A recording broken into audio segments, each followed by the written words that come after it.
Hi, and welcome to Learning Python with PyCharm. I'm Melissa Dale, and I'll be walking us through this course. A couple of notes about myself include that I have an undergraduate degree in computer science, where I was able to have a couple of internships and a couple of career opportunities at tech companies.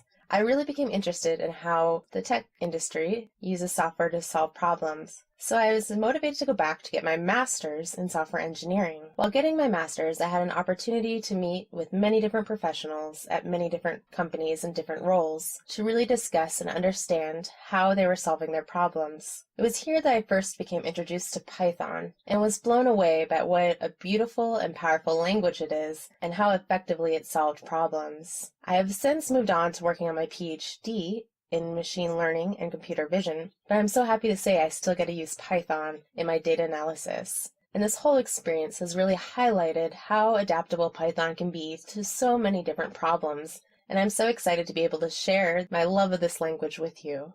So with that, let's move on to what we're going to cover in this course. Right now we're in an introduction phase where we talk a little bit about why Python and PyCharm.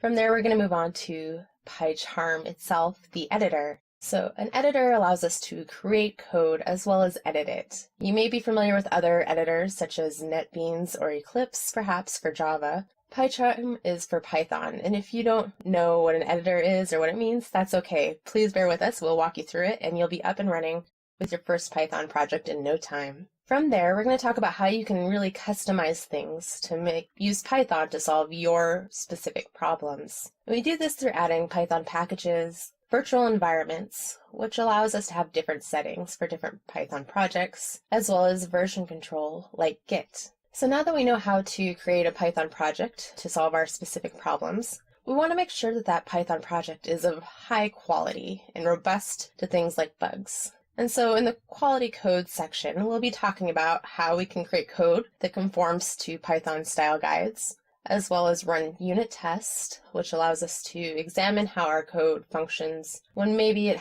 encounters something it hasn't seen before, as well as debugging.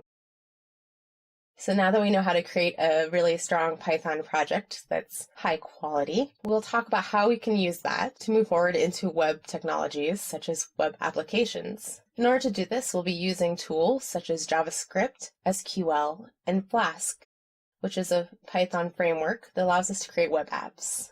And a quick note about Python and PyCharm, you may be wondering, why bother? Well, the beautiful thing about Python is that it was created specifically to be user-friendly. Perhaps you know a programmer who takes pride in the ability to collapse 5 lines of code into a single line of code. Now, if you're trying to read that one line of code, it could be really unclear what the point is of that code or what it's trying to do. Python takes the opposite approach and states that everything should be easy to understand and read as human beings. And so because it's so readable, that allows it to be very user-friendly. And you may think that if it's user-friendly, maybe you're compromising on the power, but that's simply not true. In fact, Python is one of the fastest growing languages that's being adapted to many different areas. In fact, according to a PyCharm survey, Python coders are using Python in a wide variety of areas, including web development, software engineering, scientific and data analysis. In fact,